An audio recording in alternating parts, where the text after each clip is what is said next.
thanking Elaine. Elaine, thank you so much. We are so grateful for your family's service and sacrifice, and we will always have your back. Over the past few years as First Lady, I have had the extraordinary privilege of traveling all across this country, and everywhere I've gone and the people I've met and the stories I've heard, I have seen the very best of the American spirit. I have seen it in the incredible kindness and warmth that people have shown me and my family, especially our girls. I've seen it in teachers in a near bankrupt school district who vowed to keep teaching without pay.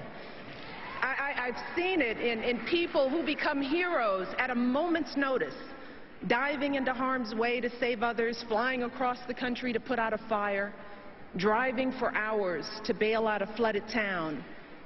And I've seen it in our men and women in uniform and our proud military families. In wounded warriors who tell me they're not just going to walk again, they're going to run, and they're going to run marathons. In the young man blinded by a bomb in Afghanistan who said simply, "I'd give my eyes 100 times again to have the chance to do what I have done and what I can still do." Every day, the people I meet inspire me. Every day they make me proud. Every day they remind me how blessed we are to live in the greatest nation on earth.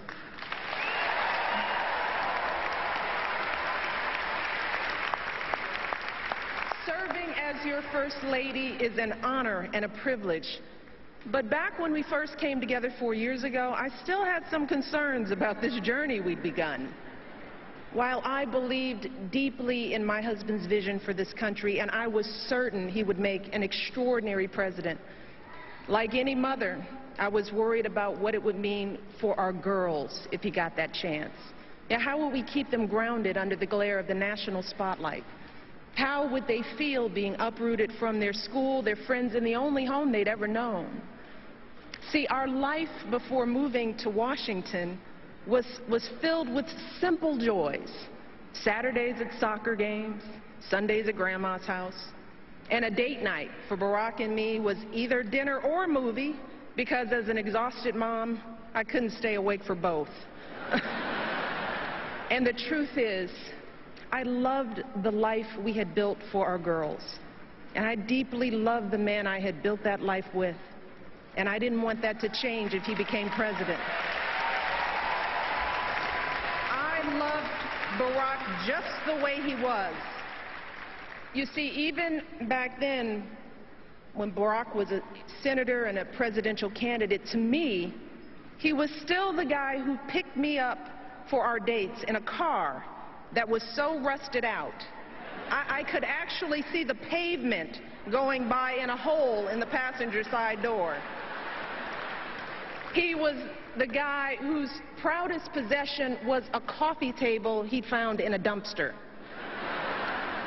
and whose only pair of decent shoes was a half size too small. But see, when Barack started telling me about his family, see, now that's when I knew I had found a kindred spirit, someone whose values and upbringing were so much like mine. You see, Barack and I were both raised by families who didn't have much in the way of money or material possessions, but who had given us something far more valuable: their unconditional love, their unflinching sacrifice, and the chance to go places they had never imagined for themselves. My father was a pump operator at the city water plant, and he was diagnosed with multiple sclerosis when my brother and I were young.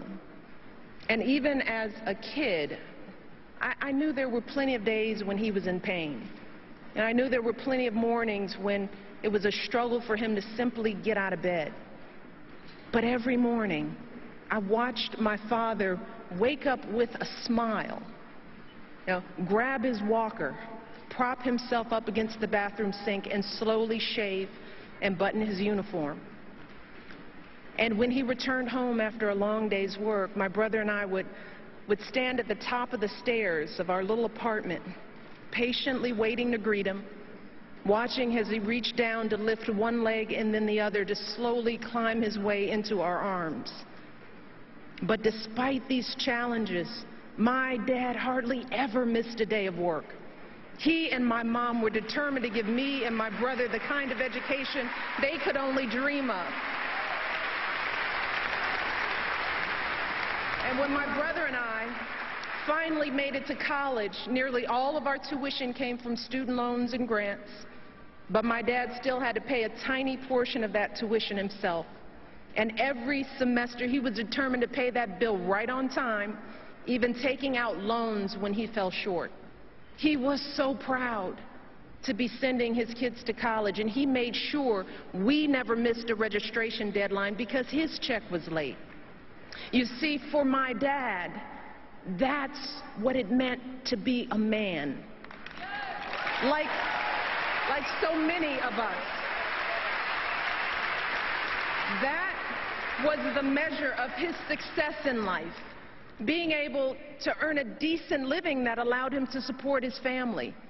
And as I got to know Barack, I realized that even though he had grown up all the way across the country, he'd been brought up just like me.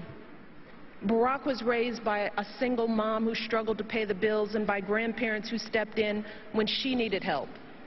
Barack's grandmother started out as a secretary at a community bank, and she moved quickly up the ranks, but like so many women, she hit a glass ceiling.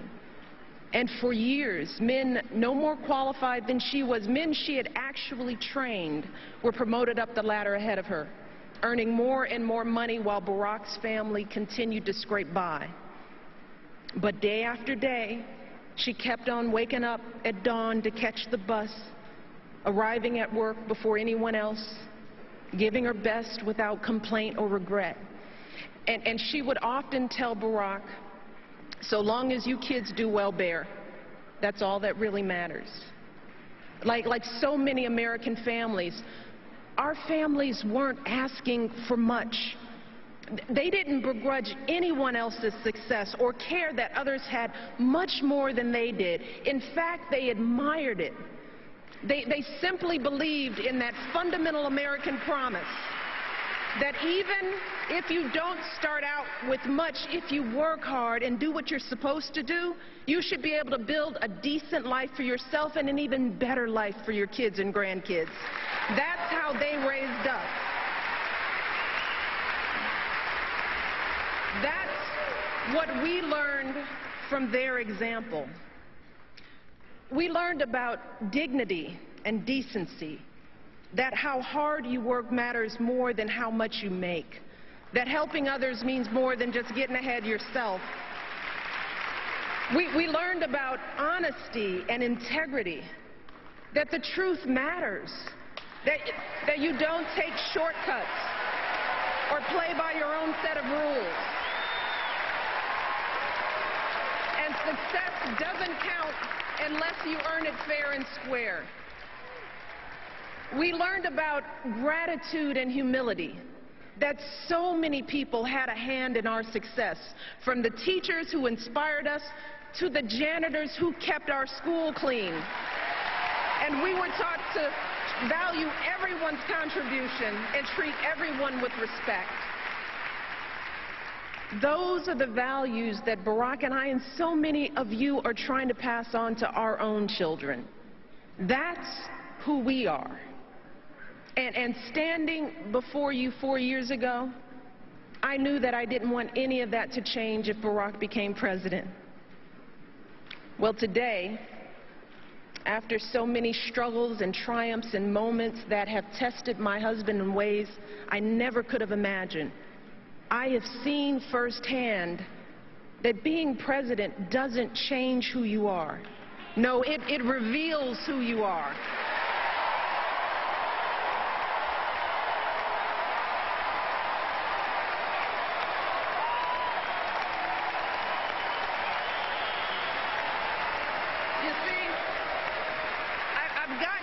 To see up close and personal what being president really looks like.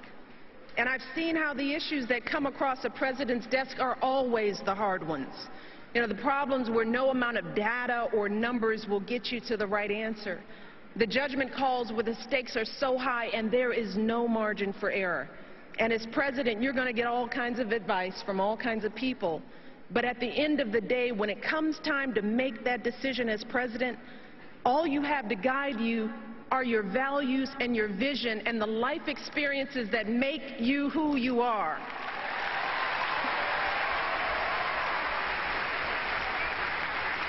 So when it comes to rebuilding our economy, Barack is thinking about folks like my dad and like his grandmother.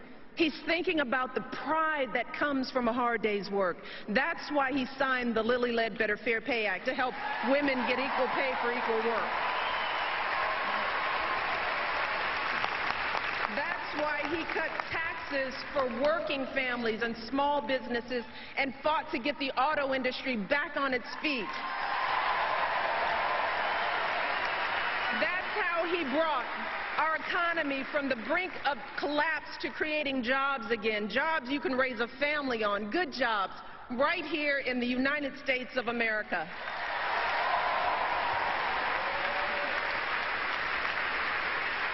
When it comes to the health of our families, Barack refused to listen to all those folks who told him to leave health reform for another day, another president.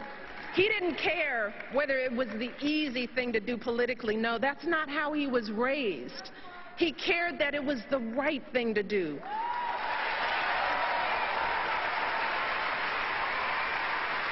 He did it because he believes that here in America, our grandparents should be able to afford their medicine. Our kids should be able to see a doctor when they're sick. And no one in this country should ever go broke because of an accident or an illness.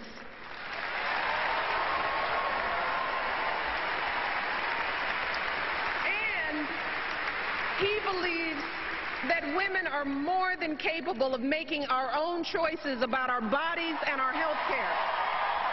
That's what my husband stands for.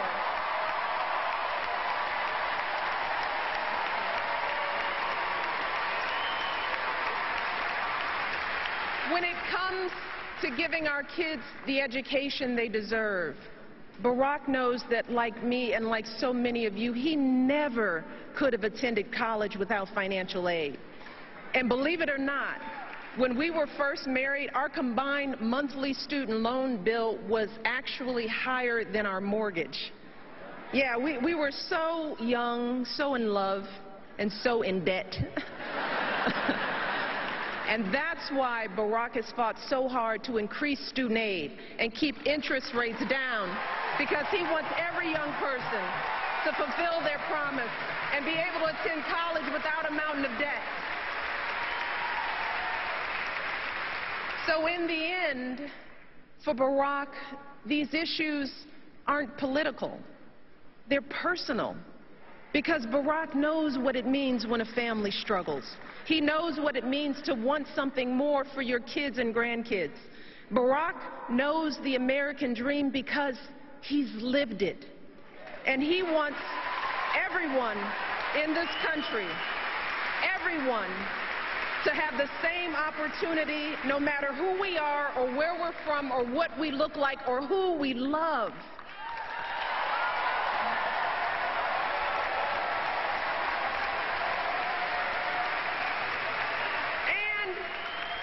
He believes that when you've worked hard and done well and walked through that doorway of opportunity, you do not slam it shut behind you. No, you reach back and you give other folks the same chances that help you succeed.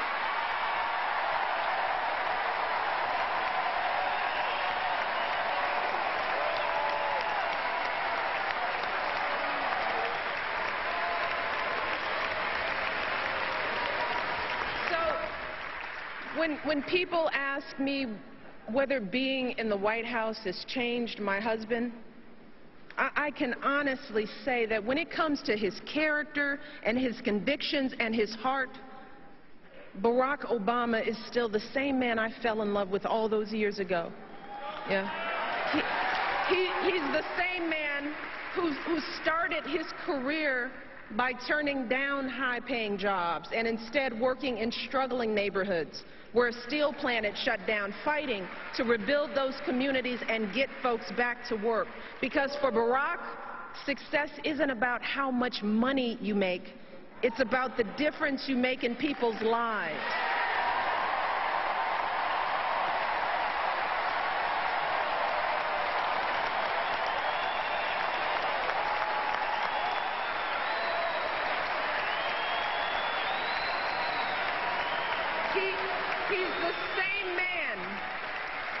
He's the same man when our girls were first born would anxiously check their cribs every few minutes to ensure that they were still breathing, proudly showing them off to everyone we knew. You see, that's the man who sits down with me and our girls for dinner nearly every night, patiently answering questions about issues in the news, strategizing about middle school friendships. That's the man I see in those quiet moments late at night, hunched over his desk, poring over the letters people have sent him. The letter from the father struggling to pay his bills, from the woman dying of cancer whose insurance company won't cover her care, from the young people with so much promise but so few opportunities. And I see the concern in his eyes. And I hear the determination in his voice as he tells me, you won't believe what these folks are going through, Michelle. It's not right. We've got to keep working to fix this. We've got so much more to do.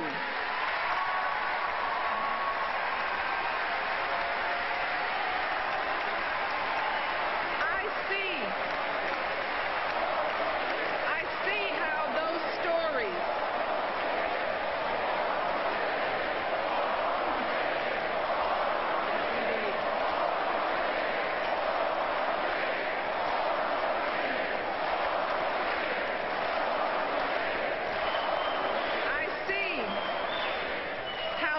stories our collection of struggles and hopes and dreams. I see how that's what drives Barack Obama every single day. And I didn't think that it was possible, but let me tell you, today, I love my husband even more than I did 4 years ago, even more than I did 23 years ago when we first met. Let me tell you why. See, I love that he has never forgotten how he started. I love that we can trust Barack to do what he says he's going to do, even when it's hard, especially when it's hard. Yeah, I love that for Barack, there is no such thing as us and them. He doesn't care whether you're a Democrat, a Republican, or none of the above. He knows that we all love our country, and he is always ready to listen to good ideas. He's always looking for the very best in everyone he meets. And I love that even in the toughest moments, when we're all sweating it, when we're worried that the bill won't pass and it seems like all is lost. See, Barack never lets himself get distracted by the chatter and the noise. No, just like his grandmother, he just keeps getting up and moving forward with patience and wisdom and courage and grace.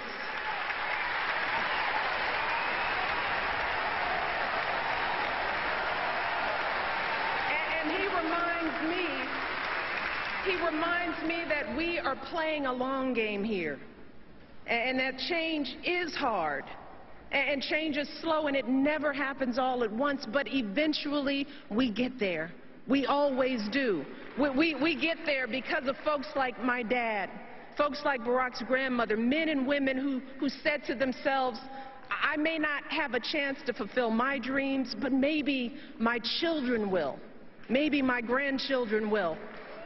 See, so many of us stand here tonight because of their sacrifice and longing and steadfast love, because time and again they swallowed their fears and doubts and did what was hard.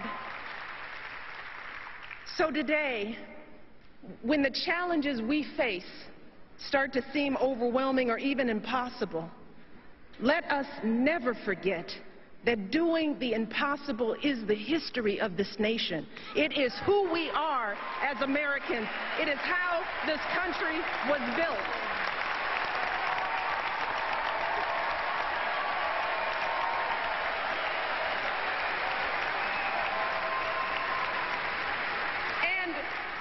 And if our parents and grandparents could toil and struggle for us, you know, if they could raise beams of steel to the sky, send a man to the moon, connect the world with the touch of a button, then surely we can keep on sacrificing and building for our own kids and grandkids, right?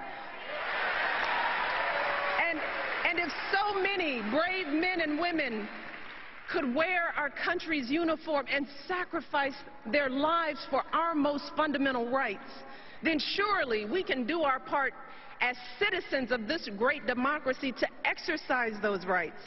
Surely we can get to the polls on Election Day and make our voices heard.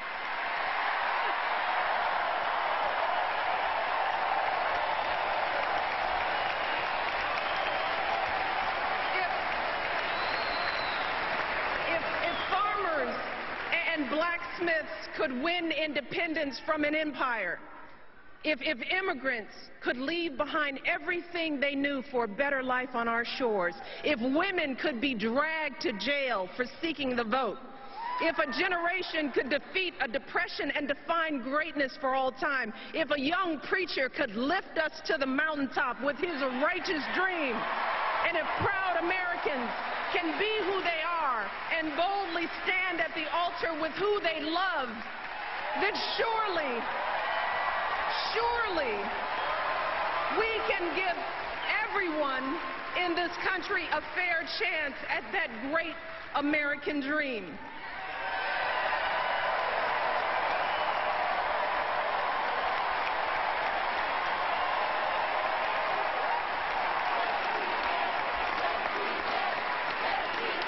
Because in the end, more than anything else, that is the story of this country. The story of unwavering hope grounded in unyielding struggle. That is what has made my story and Barack's story and so many other American stories possible. And let me tell you something, I say all of this tonight, not just as First Lady, no, not just as a wife. You see, at the end of the day, my most important title is still Mom-in-Chief.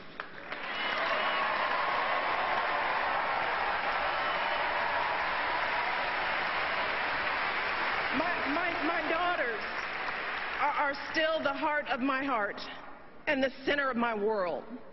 But let me tell you, today I have none of those worries from 4 years ago, no. Not about whether Barack and I were doing what was best for our girls.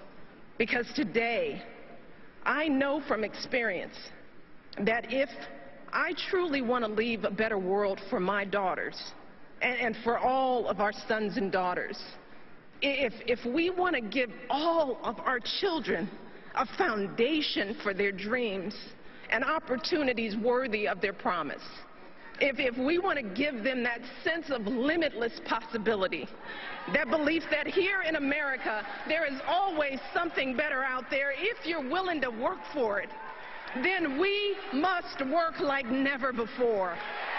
And we must once again come together and stand together for the man we can trust to keep moving this great country forward. My husband,